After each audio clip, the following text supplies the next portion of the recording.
गाव पातळीवरील यादी नव्हे तर पोर्टलवरील रक्कमच अंतिम असणार। कर्जमाफी संदर्भात राज्य सरकारचं मोठं स्पष्टीकरण। 31 मार्च 2026 पर्यंतची थकबाकीच कर्जमाफीसाठी ग्राह्य धरली जाणार। कर्जमाफीच्या रकमेबाबतचा संभ्रम दूर करण्यासाठी सहकार आयुक्तांचे आदेश। सरकारनं आता तरी सुधारावं, नाहीतर सरकार बदलू। संभाजीनगरमध्ये परतल्यावर सीजेपीचे संस्थापक अभिजित दिपकेंचा सरकारला इशारा। विद्यार्थ्यांवरील पॅलेट गन का चालवली, दिपकेंचा सवाल।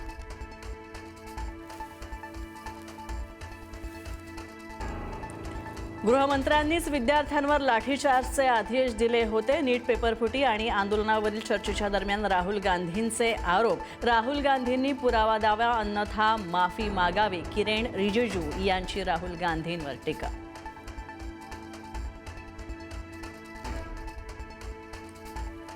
देशातील शिक्षण व्यवस्था आरएसएस चालवतंय। प्रत्येक विद्यापीठामध्ये आरएसएसचे कुलगुरू। राहुल गांधींची राष्ट्रीय स्वयंसेवक संघावर टीका।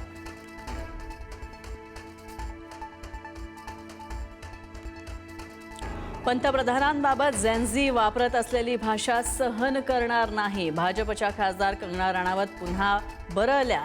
तर तरुणांना गटरछाप म्हणणं हे योग्य नाहीये। खासदारांनीही जपून भाषा वापरावी। मंत्री गिरीश महाजनांची प्रतिक्रिया।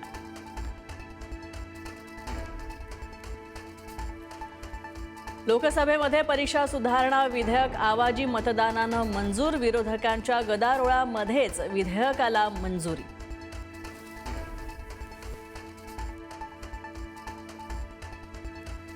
मनोज जरांगे पाटलांकडून पुन्हा एकदा आंदोलनाचा एल्गार। 29 ऑगस्टला अखेरचं पण निर्णायक आंदोलन करणार। हैदराबाद गॅझेटियरनुसार प्रमाणपत्र मिळत नाही तोपर्यंत आंदोलन सुरूच राहणार असल्याचा पवित्रा।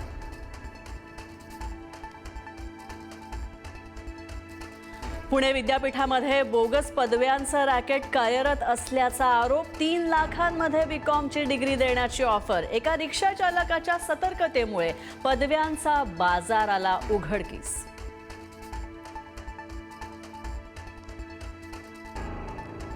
मुंबई मनपामध्ये महागड्या गाड्यांवरून सत्ताधारी आणि विरोधकांमध्ये जुंपली। इनोव्हा क्रिस्टाच्या मागणीवरून किशोरी पेडणेकरांचा महापौरांवर हल्लाबोल। तर स्वतः किशोरी पेडणेकरांनीही पाठदुखीमुळे नवीन गाड्यांची मागणी केल्याचं महापौरांचं वक्तव्य।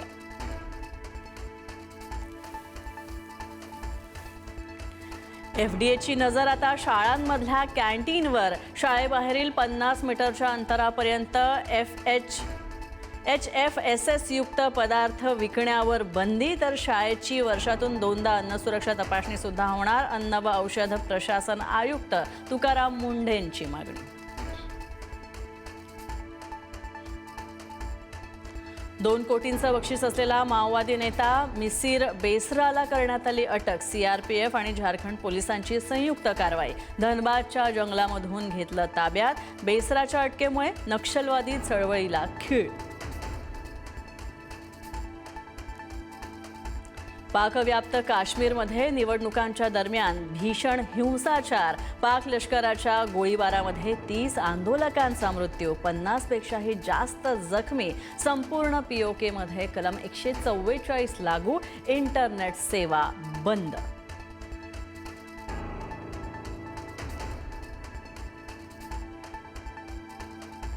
राज्यभरात गुरुपौर्णिमेचा उत्साह। गुरुपौर्णिमेनिमित्त शिर्डीमध्ये लाखो साई भक्तांची मांदियाळी। अक्कलकोटमध्ये सुद्धा स्वामी समर्थांच्या मठामध्ये भाविकांची रीघ।